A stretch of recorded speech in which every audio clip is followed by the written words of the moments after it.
Hello दोस्तों, good morning. स्वागत है एक बार फिर से आप सभी का एमजेटी एजुकेशन में। साथियों, आज है 18 फरवरी और आज की वीडियो में हम लोग बात करेंगे 18 फरवरी 2025 के most important daily current affair के क्वेश्चंस के बारे में। वीडियो अगर पसंद आएगी तो इसे लाइक, शेयर और चैनल को सब्सक्राइब जरूर करिएगा। सबसे पहले साथियों हम लोग बात करेंगे लास्ट डे के रिविजन से। कल हम लोगों ने देखा था कि ब्लूमबर्ग की रिपोर्ट में बताया गया कि एशिया का सबसे धनी परिवार अंबानी परिवार बनकर आया है। राष्ट्रपति द्रौपदी मुर्मू जी ने अभी अंतर्राष्ट्रीय महिला सम्मेलन का उद्घाटन बेंगलुरु कर्नाटक में किया और अमेरिका के राष्ट्रीय खुफिया निदेशक के रूप में शपथ लेने वाली पहली हिंदू बन गई तुलसी गबार्ड। इसके अलावा कल हम लोगों ने पढ़ा था कि वनडे इंटरनेशनल में सबसे तेज 6000 रन बनाने का रिकॉर्ड बाबर आजम के नाम हो गया है।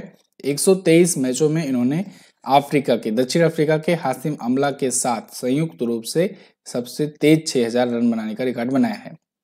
और अभी हाल ही में प्रकाशित पुस्तक the new icon Savarkar and the facts, इसको लिखा है अरुण शौरी ने। सेबी ने लावारिस म्यूचुअल फंड फोलियो को ट्रैक करने के लिए मित्रा प्लेटफॉर्म लॉन्च किया है। और कल हम लोगों ने पढ़ा था कि अजमेर की मुख्य झील फाय सागर, इसका नाम बदल दिया गया है वरुण सागर। इसके अलावा हरियाणा राज्य सरकार ने नील गाय को मारने की अनुमति प्रदान कर दी है। उत्तर प्रदेश के वाराणसी में काशी तमिल संगमम का तीसरा संस्करण शुरू हुआ है। और forward faster sustainability award NTPC ने नेशनल थर्मल पावर कॉर्पोरेशन ने जीत लिया है। ये टॉप 10 करंट अफेयर के क्वेश्चंस थे कल की वीडियो से, जिनका आपने किया रिवीजन। अब इसकी क्विज पीडीएफ एमजेटी ऐप पर अवेलेबल है, आप जाकर के वहां से सॉल्व कर सकते हैं बिल्कुल फ्री में। MJT app Google play store पर आपको मिल जाएगा। पहला क्वेश्चन देखते हैं, अंतर्राष्ट्रीय बाल कैंसर दिवस कब मनाया गया? International child cancer day. तो ये प्रत्येक वर्ष 15 फरवरी को मनाया जाता है। अभी जब 4 फरवरी को विश्व कैंसर दिवस मनाया गया था तब भी मैंने आपका रिवीजन कराया था। 15 फरवरी को बाल कैंसर दिवस और 7 नवंबर याद रखना राष्ट्रीय कैंसर जागरूकता दिवस। ये तीनों दिवस भी आपको ध्यान रखने हैं। तो ये है इंटरनेशनल चाइल्डहुड कैंसर। चाइल्डहुड में जो कैंसर हो जाता है, जो बच्चों के लिए होता है, बचपन में कैंसर से जब पीड़ित हो जाते हैं, उनके प्रति अवेयरनेस फैलाने के लिए दिवस होता है। सन 2002 से इसको मनाया जाना शुरू हुआ है। ठीक है, ये दोनों दिवस भी याद रखना बहुत ही इंपॉर्टेंट है। अगला अब बात करते हैं हम लोग फरवरी महीने में अभी तक आए हुए महत्वपूर्ण दिवस की। तो फरवरी महीने में 2 फरवरी को सबसे पहले विश्व आर्द्रभूमि दिवस मनाया गया, वर्ल्ड वेटलैंड डे। फिर 4 फरवरी को विश्व कैंसर जागरूकता दिवस, 10 फरवरी को विश्व दलहन दिवस, वर्ल्ड पल्सेस डे। और 10 फरवरी को ही अंतर्राष्ट्रीय मिर्गी दिवस मनाया गया। 11 फरवरी को विश्व यूनानी दिवस और 11 फरवरी को सुरक्षित इंटरनेट दिवस। 13 फरवरी को राष्ट्रीय महिला दिवस और 15 फरवरी को अंतर्राष्ट्रीय बाल कैंसर दिवस को मनाया गया। अगला देखते हैं, हाल ही में भारत और जापान के बीच संयुक्त सैन्य अभ्यास धर्म गार्जियन का कौन सा संस्करण शुरू हुआ? तो धर्म गार्जियन भारत जापान के बीच होता है, इसका इस बार 6ठा संस्करण शुरू हुआ है।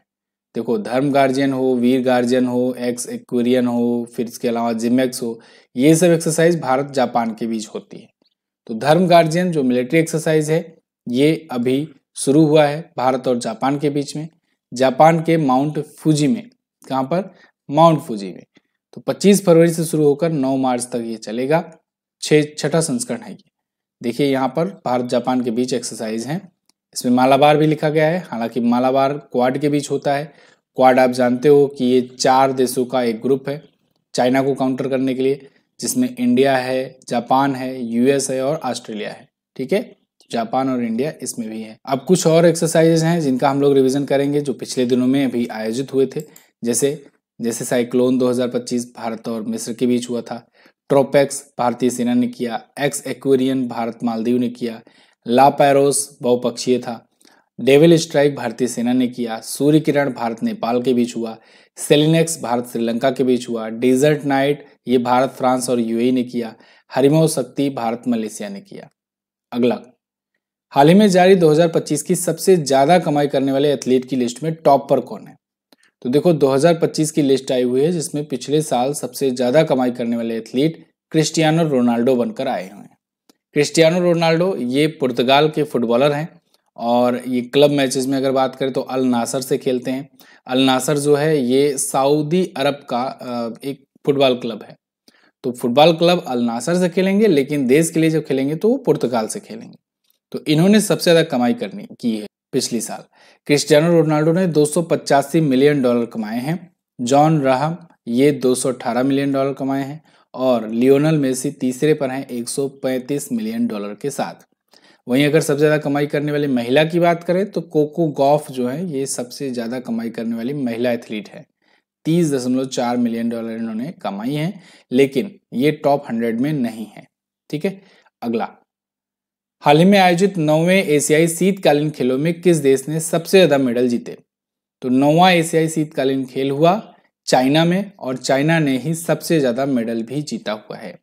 एशियन गेम भी यहीं पर हुआ था और एशियाई विंटर गेम भी यहीं पर हुआ। तो हार्बिन हेई लोंगजियांग प्रांत में ये आयोजित हुआ 7 से 14 फरवरी के बीच। चीन ने सबसे ज्यादा 85 मेडल जीते, जिसमें 32 गोल्ड थे।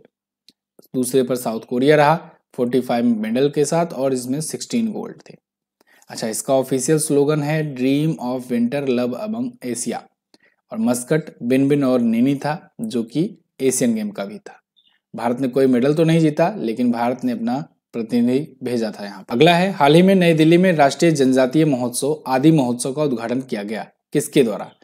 तो इसका उद्घाटन किया है द्रौपदी मुर्मू जी ने। द्रौपदी मुर्मू जी ये भारत की राष्ट्रपति हैं और ये खुद आदिवासी समुदाय से आती हैं। तो आदिवासियों को बढ़ावा देने के लिए इन्होंने आदि महोत्सव का उद्घाटन किया। कहाँ पर? नई दिल्ली में। नेशनल ट्राइबल फेस्टिवल आदि महोत्सव का उद्घाटन मेजर ध्यानचंद नेशनल स्टेडियम नई दिल्ली में हुआ। 16 से 24 फरवरी के बीच आयोजित किया जाएगा, जिससे जनजाति कम्युनिटी की समृद्धि और विविध पारंपरिक संस्कृति की झलक प्रदान की जाएगी।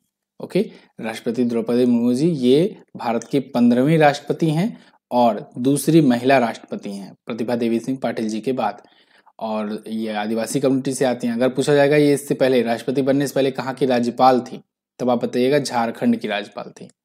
अगला, ये कुछ और महोत्सव हैं जो पिछले दिनों आयोजित हुए, जैसे अंतर्राष्ट्रीय सरस्वती महोत्सव, अंतर्राष्ट्रीय पश्मीना महोत्सव नेपाल में, सरस्वती महोत्सव हरियाणा में, सांभर महोत्सव राजस्थान में, अंतर्राष्ट्रीय बाजरा महोत्सव कर्नाटक में, अंतर्राष्ट्रीय पतंग मिठाई महोत्सव तेलंगाना में। ध्यान रहे, अगर केवल अंतर्राष्ट्रीय पतंग महोत्सव पूछा जाए तब आप गुजरात बताएंगे, लेकिन अंतर्राष्ट्रीय पतंग मिठाई महोत्सव पूछा जाए तब तेलंगाना। फ्लेमिंगो फेस्टिवल आंध्र प्रदेश में, ग्रामीण भारत महोत्सव नई दिल्ली, और हाथी महोत्सव नेपाल में हुआ।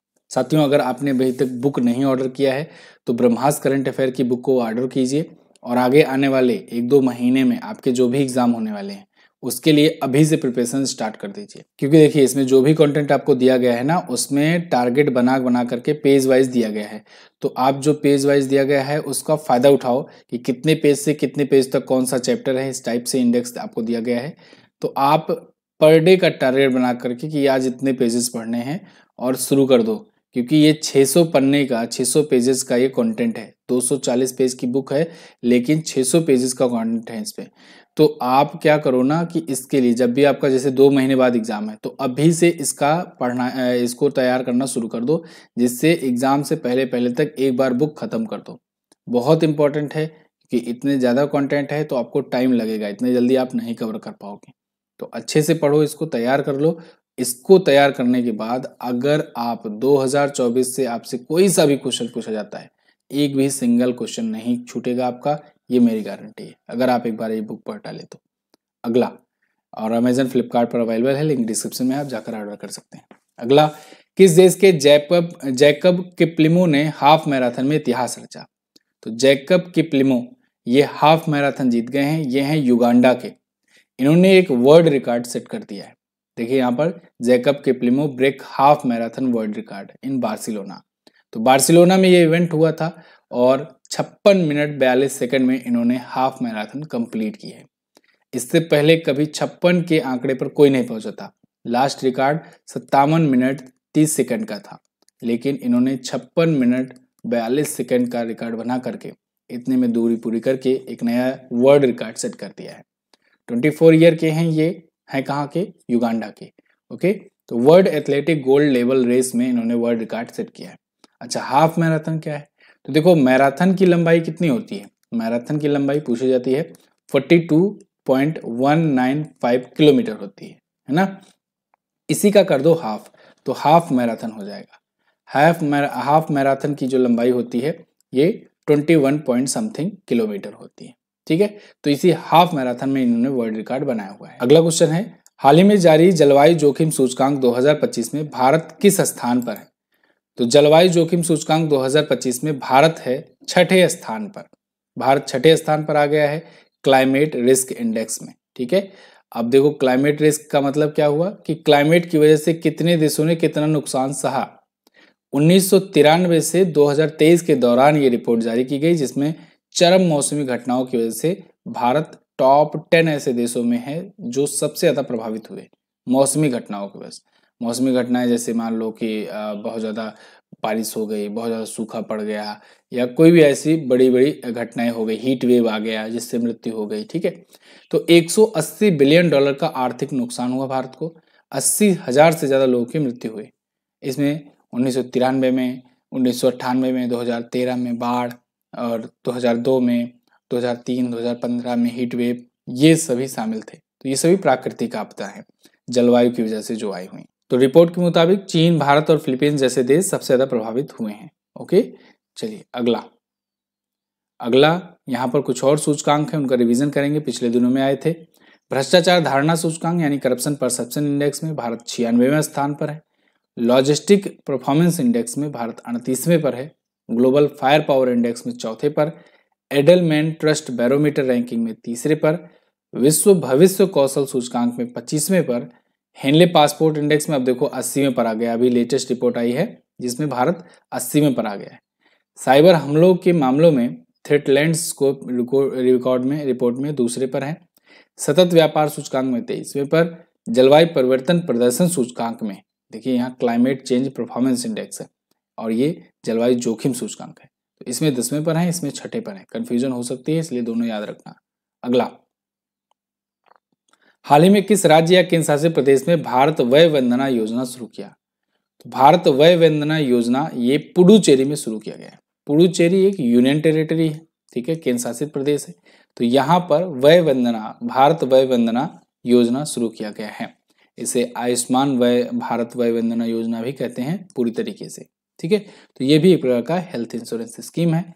एक प्रकार का क्या, ये वही वाला हेल्थ इंश्योरेंस स्कीम है PMJAY वाला। तो प्रधानमंत्री जन आरोग्य योजना जिसे कहते हैं, या आयुष्मान भारत योजना कहते हैं, या आयुष्मान भारत वय वंदना योजना जिसे कहते हैं। तो यहाँ के जो उपराज्यपाल हैं के कैलाश नाथन और मुख्यमंत्री हैं N रंगासामी, इन दोनों ने इसका उद्घाटन किया हुआ है। इसमें 70 वर्ष से ऊपर के जितने भी लोग हैं उनको आयुष्मान भारत का ये योजना का लाभ दिया जाएगा। ठीक है, आयुष्मान भारत योजना आप जानते हो दुनिया की सबसे बड़ी हेल्थ इंश्योरेंस स्कीम है। सितंबर 2018 में इसकी शुरुआत की गई थी। इसके अलावा इसके तहत 5 साल तक फ्री में इलाज किया जाता है, 5 लाख रुपए तक का, और अब तो 70 वर्ष के ऊपर की उम्र के जितने भी वरिष्ठ नागरिक हैं सबके लिए कर दिया गया है। अगला, भारतीय चार्टर्ड अकाउंटेंट संस्थान यानी ICAI ने हाल ही में किसको अपना नया अध्यक्ष नियुक्त किया है? तो ICAI के नए अध्यक्ष चरणजोत सिंह नंदा नियुक्त किए गए हैं। अभी भारतीय चार्टर्ड अकाउंटेंट संस्थान के द्वारा 2 प्रमुख नियुक्तियां की गई, प्रेसिडेंट की और वाइस प्रेसिडेंट की। तो चरणजोत सिंह नंदा ये 73वें प्रेसिडेंट बने हैं और प्रसन्न कुमार D ये उपाध्यक्ष बने हैं।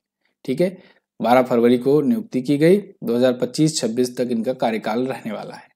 अगला, निम्न में से किस पुरस्कार से पुरस्कृत प्रसिद्ध कन्नड़ लोक गायिका सुकरी बोम्मा गौड़ा का निधन हो गया? तो सुकरी बोम्मा गौड़ा ये पद्मश्री से सम्मानित थी और इनका अभी निधन हो गया है। ये प्रसिद्ध कन्नड़ लोक गायिका थी, कन्नड़ मतलब कर्नाटक की रहने वाली हैं, कन्नड़ लैंग्वेज की ये लोक गायिका थी। ठीक है, तो लोक गायिका भी पूछा जाता है। सुक्राजी के नाम से इन्हें स्नेहपूर्वक कहा जाता था और ये पद्मश्री से सम्मानित थी। ओके, 2017 में इनको पद्मश्री मिला था। इसके अलावा कर्नाटक सरकार ने राज्योत्सव पुरस्कार और नडोजा पुरस्कार भी इनको दिया था। अब पिछले दिनों में जो कुछ भी निधन हुए हैं बड़े बड़े प्रमुख हस्तियों को, उनका हम लोग रिवीजन करेंगे। सैम नुजोमा जो कि नमीबिया के संस्थापक थे, इनका निधन हुआ। नवीन चावला पूर्व मुख्य चुनाव आयुक्त थे, इनका निधन हुआ। लतिका कट्ट प्रसिद्ध मूर्तिकार थे, इनका निधन हुआ। और KM चेरियन विश्व प्रसिद्ध हृदय रोग विशेषज्ञ थे, इनका निधन हुआ। P जयचंद्रन ये गायक थे, इनका निधन हुआ। प्रीतीश नंदी पत्रकार, कवि और फिल्म निर्माता थे, इनका निधन हुआ। डॉक्टर राजगोपाल चिदम्बरम परमाणु वैज्ञानिक थे, इनका निधन हुआ। टोमियो इटुका ये विश्व की सबसे वृद्ध महिला थी। KS मणिलाल प्रख्यात वनस्पति शास्त्री थे और MT वासुदेवन नायर मलयालम लेखक थे। अब अगला क्वेश्चन, ICC चैंपियंस ट्रॉफी की पुरस्कार राशि को बढ़ा करके कितना कर दिया गया? आईसीसी चैंपियंस ट्रॉफी साथियों कल से स्टार्ट हो रहा है 19 फरवरी से, और ये पाकिस्तान इस बार होस्ट कर रहा है। कुछ मैचेस हालांकि यूएई में खेले जाएंगे, जैसे भारत जैसे देशों के। तो पाकिस्तान और यूएई में, यूनाइटेड अरब अमीरात में आयोजित होगा आईसीसी चैंपियंस ट्रॉफी 2025। तो इसकी पुरस्कार राशि को बढ़ा करके $4.5 मिलियन कर दिया गया है, और ये 2017 में हुए संस्करण की तुलना में 53% ज्यादा है। 53% की इंक्रीमेंट किया गया है। इसमें विजेता को $2.24 मिलियन मिलेंगे, उप विजेता को $1.12 मिलियन मिलेंगे। ठीक है। सेमीफाइनलिस्ट जो होंगे उनको $5,60,000 मिलेंगे। तो 1996 के बाद पहली बार पाकिस्तान में आयोजित हो रहा है। क्लियर। आईसीसी की बात करें तो 1909 में स्थापना हुई थी। दुबई में इसका हेडक्वार्टर है, जैसा इसके अध्यक्ष है इंटरनेशनल क्रिकेट काउंसिल के। तो ये थे साथियों आज के दिन के टॉप 11 करंट अफेयर के क्वेश्चंस। आई होप आपको वीडियो पसंद आई होगी। अगर पसंद आई है तो इसे लाइक शेयर कीजिएगा। लास्ट डे मैंने पूछा था संविधान के अनुच्छेद 356 के तहत सबसे ज्यादा बार राष्ट्रपति शासन कहाँ लगाया गया है, तो मणिपुर ही वो राज्य है जहां पर सबसे ज्यादा बार लगाया गया है राष्ट्रपति शासन, और अभी भी लगाया गया है। डिवोल्यूशन इंडेक्स रिपोर्ट में उत्तर प्रदेश किस स्थान पर है, तो 5वें स्थान पर है। हालांकि उत्तर प्रदेश भी इसके साथ ही संयुक्त रूप से है, लेकिन मणिपुर 10 और उत्तर प्रदेश भी 10 बार राष्ट्रपति शासन लग गया। आज आपको क्या बताना है? आज बताना है किस राज्य सरकार ने किंग एडवर्ड मेमोरियल भवन का नाम बदलकर महर्षि दयानंद विश्रांत गृह रखा है। कल की वीडियो में मैंने आपको बताया था, अगर ध्यान से देखा होगा आपने, जरूर आंसर करोगे। नीलगाय मुख्यतः निम्न में से किस देश में पाए जाते हैं? कमेंट करके दोनों का आंसर दीजिए। थैंक यू सो मच यहाँ तक वीडियो देखने के लिए। मिलते हैं अगली वीडियो में, तब तक के लिए नमस्कार, जय हिंद, वंदे मातरम।